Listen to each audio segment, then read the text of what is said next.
नमस्कार दोस्तों, मैं प्रदीप कुमार आपके सामने। जैसा कि हमने कहा था कि कलाकार की यात्रा में ऐसे कोई व्यक्ति मिलेंगे जिनकी जीवनी के बारे में आप सभी को हम रूबरू करवाएंगे। तो ऐसे ही हमारे साथ व्यक्ति मौजूद है। आज आप पहुंचे हैं धीरोड़ा गांव में, अलवर जिले के धीरोड़ा गांव में, जहां पर हमारे साथ मौजूद है प्रदीप चौधरी जी। आप सभी को बता दूं, प्रदीप चौधरी जी ने 10 साल से प्रकृति प्रेमी है। बिल्कुल एक वीरान जंगल के अंदर इन्होंने हरा भरा, बिल्कुल एक बहुत हरा भरा एक बाग बना दिया है। और इनकी एक खास बात और है, इन्होंने विकलांग गायें जो होती हैं, जो दुर्घटना के दौरान विकलांग हो जाती है या वैसे ही स्वतः विकलांग हो जाती है, उन सभी गायों की ये यहाँ पर इलाज करते हैं और उन गायों की लगातार ये सेवा करते हैं। आज हमारे साथ मौजूद है प्रदीप चौधरी जी। आइए, इन्होंने प्रकृति प्रेमी कब से बने और विकलांग गायों की सेवा करने के लिए कब से इन्होंने समय चयन किया। लगभग बताया जा रहा है कि 10 वर्ष से ये सेवा कर रहे हैं। तो आइए उनसे खुद ही जानते हैं। हमारे साथ मौजूद है प्रदीप चौधरी जी। प्रदीप चौधरी जी, आपका स्वागत है। तो प्रदीप चौधरी जी, आप ये बताइए कि विकलांग गायों की सेवा करने का आपके मन में कब से सवाल आया? हम शुरू में यहाँ केवल पेड़ पौधे ही करते थे, पेड़ पौधे ही लगाते थे, तैयार करते थे और गांव में बांटते थे। लेकिन कई गायें आकर यहाँ मर गई है। एक गाय मेरे पास आई, वो लंगड़ी गाय थी, तो यहाँ रहने लगी। मेरे पास भी पानी की व्यवस्था नहीं थी, उसको बाद में क्या करे बगेरा खा गया। उसके बाद 1-2 गायें फिर बीमार हुई, पता नहीं कहाँ से आई, कैसे आई, वो यहाँ मेरी झोपड़ी के पास आके मर गई। एक पीछे कुछ शिकारी, जब मैं इतना ध्यान नहीं देता था तो कुछ शिकारियों ने सूअर के लिए वो रखा था, गोला रखा था, उसको गाय खा गई, तो वो भी यहाँ उसके मुंह में फट गया, वो भी मर गई। तो उसके बाद लगा कि इन गायों के लिए भी कुछ किया जाए, क्योंकि इनका कोई धनी नहीं है। या तो लोग दूध जब तक दूध देती है जब तक रखते हैं, अदरवाइज छोड़ देते हैं, घर से निकाल देते हैं। हाँ। तो तब थोड़ा सा मन में आया कि इनके लिए कुछ किया जाए। तो हम पेड़ों का तो पिछले 10 साल से कर रहे हैं, लेकिन गाय का हम 6 साल से कर रहे हैं। अच्छा। हाँ। तो लगभग आपकी गौशाला में कितनी गायें हैं अब तक? अपने गाय छोटी बड़ी 82 गाय हैं। शुरू में हम कुछ वैसी गायें रखी, लेकिन अब हमारी क्षमता इतनी नहीं है, क्योंकि हम केवल लोगों पर निर्भर है। तो इसलिए हम केवल अब एक्सीडेंटल या विकलांग गाय ही रखते हैं। उनका जो संभव अपने से इलाज होता है वो कर देते हैं। प्लस साथ में जो वन विभाग वाले हैं, उनसे भी हमने मेरी विनती कर रखी है कि आपका कोई छोटा जानवर यदि है तो आप उसको भी ले आइए, हम जो होगा उसका संभव इलाज करेंगे। तो वो भी जो उनका नीलगाय है या मोर है, तो वो भी ले आते हैं, हम उनका इलाज कर देते हैं। मतलब आपके पास में जो वन विभाग है, उन्होंने आपने कह रखा है कि आपके भी कोई जानवर अगर जख्मी होता है या फिर विकलांग हो जाता है तो आप हमारे यहाँ उपचार के लिए भेज सकते हैं? बिल्कुल, मैं उनसे कह रखा है। तो प्रदीप जी, ये बताइए कि आपने अब तक जो आपका ये बाग बनाया है आपने, तो लगभग कौन कौन से पेड़ आपने उगा रखे हैं यहाँ पे? यहाँ लगभग छोटी बड़ी 150 से अधिक वैरायटियाँ हैं। इनमें सबसे मुख्य है पीपल के लगभग हमारे यहाँ 500 से अधिक पौधे हैं। अच्छा। 100 बर्ड हैं, 70-80 गुल्लर हैं। इसके अलावा नीम है, जामुन है, हेड, बेड़ा, आंवला, रीठा, बालम कीरा, अर्जुन, सहतूत, सीताफल, रामफल, जो भी क्या में औषधीय पौधे होते हैं। तो लगभग 50 से अधिक बड़े पौधे हैं, कुछ छोटे पौधे हैं। तो ये पौधे सभी अभी हरी भरी अवस्था में हैं? सभी ये सब ज़्यादातर हरी भरी अवस्था में हैं। और हम कोशिश कर रहे हैं कि कम से कम 200 से 250 पौधे यहाँ वैरायटी के पौधे किए जाए, जिससे आने वाली जनरेशन को हम पहचान के रूप में एक मॉडल तैयार करके दे सकें। तो प्रदीप जी, आप बड़ी ही रोचक बात आपने बताई है। तो आप हमें ये बताइए, आप प्रकृति प्रेमी बने जी, तो इससे पहले आप क्या करते थे? कौन सा सन आया उसके बाद आप प्रकृति प्रेमी बने? मैं मैकेनिकल से हूँ। मैंने 12वीं साइंस मैथ से की थी। उसके बाद मैंने मैकेनिकल से पॉलिटेक्निक का डिप्लोमा किया था। उसके बाद मैंने दिल्ली में जॉब की थी। मैं CNC लाइन से था। CNC होती है कंप्यूटर न्यूमेरिकल कंट्रोल, जो माइक्रो एक्यूरेसी देती है, उसके मेंटेनेंस का मैं कार्य करता था। अच्छा। लेकिन भाग दौड़ झूठ सच, तो उससे थोड़ा सा मन उग गया था कि यही लगा कि खाना तो आखिर में दाल रोटी है, चाहे कितनी आप उस कमा लो और या ना कमाओ। बिल्कुल।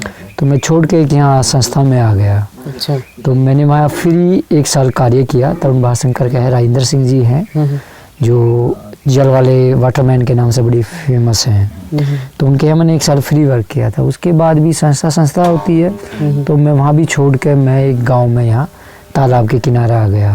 तो मैं यहाँ खुले गांव से 2 किलोमीटर दूर एक जंगल में अपना झोपड़ी बना के रहता था। अच्छा।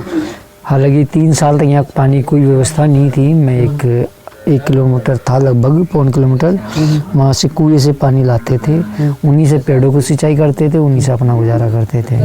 लगभग कौन से सन की बात बता रहे हैं आप? ये 2010 में मैं यहाँ आया था। अच्छा। और 2013 तक मैं ये बिन कुएं से ही पानी लाके पेड़ों को डालता था। शुरू में बांध से रहता था, बांध जब सूख जाता था फिर कुएं से लाके करते थे।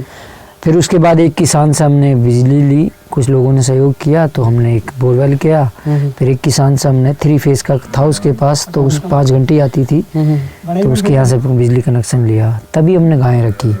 अपना कनेक्शन तो अपने 2.5 साल पहले ही हो गया है। अच्छा अच्छा। हाँ, उससे पहले अपने पास बिजली का कनेक्शन नहीं था, अब हो गया है। तो अभी आपके जो ये बाग लगा रखा है आपने, कितना जमीन है यहाँ पे? जमीन का तो इसका कुछ आइडिया नहीं, लगभग ये 1 किलोमीटर लंबाई में है। अच्छा, आपके पास? हाँ जी। तो आपके पास हाँ जितनी जमीन है वहाँ पे आपने पेड़ पौधे उगा रखे हैं? हाँ, जो ज़्यादा पथरीली हैं, जब बड़े ब्लॉक हैं या लोगों की है या जो भी है उनका, तो उसमें तो हमने छेड़ा नहीं है।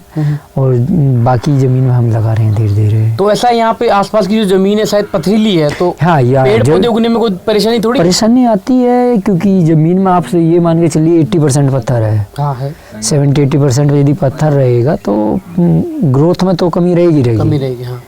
और शुरू में पानी की भी कमी है। अब पानी भी हो गया, लेकिन वही है कि कुछ इंस्ट्रूमेंटों की, पाइप की और चीज़ों की कमी की वजह से वो ग्रोथ हम नहीं कर पाए। लेकिन फिर भी एक छोटा सा जंगल तैयार हो गया है। इससे लोगों को थोड़ी सीख मिलती है। जैसे मैं कोई मंदिर का आता है, कोई बाबा जी आता है या स्कूल का आता है, तो उसको लगता है कि हरे हरे पेड़ देख के इस तरह की ये चलो अपने यहाँ भी कुछ पौधे लगाए जाएं। तो हम कुछ पौधे तैयार करते हैं बड़ पीपल गुल्लर के, और लोगों को फ्री देते हैं। तुलसा के हैं, शहर के लोग आते हैं, कोई आता है तो वो तुलसा के पौधे ले आना पसंद करता है, तो इस तरह पौधे लेते हैं। तो देखा आपने, प्रदीप चौधरी जी हैं जो प्रकृति प्रेमी हैं और यहाँ पर ये पेड़ पौधे उगाते हैं, और जो बाहर से कोई आता है तो उनको एक संदेश देते हैं कि आप भी पेड़ पौधे उगाएं। और यहाँ पर इनके पास मिलने कोई अगर आता है कोई भी, तो उनको एक पौधा देकर ये भेजते हैं कि वो कहाँ पर जाके लगाए। और जब ये वीरान जंगल में जब ये सुनसान पड़ा है तो हरा भरा देखकर लोग भी यहाँ पर आते हैं और वो भी पौधा लगाते हैं। तो प्रदीप जी ये बताइए कि ये पथरीली जमीन है तभी आपने पीपल का इनका चयन किया, या फिर और भी कोई पेड़ लगा सकते थे आप? दरअसल पीपल और बड़ ये ऑक्सीजन के पॉइंट से सबसे ज़्यादा ऑक्सीजन देते हैं। अच्छा। प्लस ये दोनों ही दोनों क्या, ये 4 वैरायटी है मेन तो, बड़, पीपल, गुल्लर और पिलखन या पाखर कह दो उसको। चारों एक ही परिवार के हैं, जो चारों ही गोल देते हैं बिना फूल के, और चारों को में ज़्यादातर पक्षी ही खाते हैं। इनको एक तरह का पक्षियों का ही आहार है इन पे फल जो लगते हैं। अच्छा। तो ऑक्सीजन सबसे ज्यादा दे रहे हैं। और पर्यावरण को बचाने के लिए, इस प्रकृति को बचाने के लिए पक्षियों के लिए एक भोजन है। क्योंकि जंगल में और भी पौधे हैं लेकिन वो गर्मियों में फलदार नहीं है। ये बड़ पीपल एक ऐसे हैं जो पक्षियों का ही खाना है। मतलब आपने पहले से प्री प्लान सोचा भाई ऐसे पौधे, ऐसा ही पेड़ उगाए अपन जो पक्षियों के सेवन के लिए और ऑक्सीजन बहुत अच्छी से मिल सके। फिर इनकी लाइफ बहुत अधिक होती है। हाँ, पीपल की लाइफ लगभग 100 साल से अधिक मानी जाती है। और बर्ड की तो ना साइज लिमिट है ना एज लिमिट है। बर्ड का तो कोई साइज ही नहीं है ना एज, ये हजारों साल रहते हैं। तो प्रदीप जी अब आपने आगे क्या सोचा है, मतलब पूरा अपना जीवन इसी में ही आपने? हाँ, अपना अब तक इस पेड़ों में आ गए, 10 साल हो गए हैं, तो आगे भी पेड़ों में, कि मैंने शादी की नहीं है तो अपने को परिवार से कोई वो नहीं है। अच्छा, विवाहित नहीं है आप? हाँ, मैंने शादी नहीं की है। अच्छा। केवल तो अपनी पूरी जिंदगी पेड़ों के लिए है या गायों के लिए है। तो गायों में तो हम यही कोशिश करते हैं, एक तो नस्ल सुधारी जाए इनकी, क्योंकि गायें 2 तरह की थी। एक तो जिनके बैल हल में चलते थे तो वे दूध कम देती थी लेकिन फुर्तीली होती थी, तो लोग उनको अधिकतर पालते थे। दूसरी थी दुधारू, वे गाय पहले कम रखते थे लोग, पहले बैल के पर्पज से गाय रखते थे, दूध के पर्पज से नहीं रखते थे। अब ट्रैक्टर जब से चले हैं, जब से दूध ज्यादा चाहिए, गाय ज्यादा दूध वाली चाहिए, बैल की जरूरत नहीं, इसलिए इन गायों की दुर्दशा हो रही है। तो अपना ये उद्देश्य है कि अब इन गायों की ही नस्लें सुधारी जाए। अच्छा। जो दुधारू न करी जाए। तो गिर है, काकरेज है, थारपारकर है, तो वे इजीली यहाँ हो सकती हैं राजस्थान के उसमें। तो साहिवाल भी है लेकिन वो यहाँ संभव नहीं है, वो थोड़ी पंजाब वगैरह उस साइड में रहे। तो हमने सांड भी लाए हैं, तो उससे क्या गांव वाले भी अपनी किसी गाय को ले आते हैं, तो उसकी बच्ची यदि पैदा होगी वो अधिक दूध रखेगी, दूध देगी तो गांव वाला पालेगा, कम दूध देगी तो गांव वाला छोड़ देगा। तो एक गायों के लिए तो ये है। प्लस ये भी कहीं पे भी एक्सीडेंटल कोई जानवर है, चाहे मोर हो चाहे कोई भी दूसरा हो या गाय हो, उसका इलाज करने का है। तो देखा आपने, इन्होंने कहा है कि जैसे गायों की जो आवारा ये घूमती है गायें, उनकी इन्होंने सॉल्यूशन ढूंढा है। इनका अनुभव देखिए कितना अच्छा है। इन्होंने सॉल्यूशन ढूंढा है कि क्यों ना उन गायों को हम दुधारू बना दे ताकि लोग उनको रखें। इसीलिए ये बाहर से कहीं से सांड ऐसी लेके आए हैं, उनकी नस्ल ये बनाते हैं अच्छी दुधारू जो गायें हों, तो लोग आवारा नहीं छोड़े। इसलिए इनका जो अनुभव है वो इनके लिए बहुत अच्छा है, बहुत काम आ रहा है। तो बहुत बहुत धन्यवाद सर, आपने बहुत रोचक जानकारी दी हमें। तो दोस्तों, जैसा कि हमने कहा था कि आपको हम यात्रा के दौरान बहुत अच्छे लोगों से मिलाएंगे और व्यक्तिशील संघर्षशील इंसानों से मिलाएंगे, तो वैसे ही हमारे साथ प्रदीप चौधरी जी है, बहुत संघर्षशील इंसान है। इन्होंने देखो अपनी पढ़ाई लिखाई का कैसे अनुभव से एक बहुत अच्छी प्रकृति में बहुत अच्छा तरीके से इन्होंने वो बना रखा है।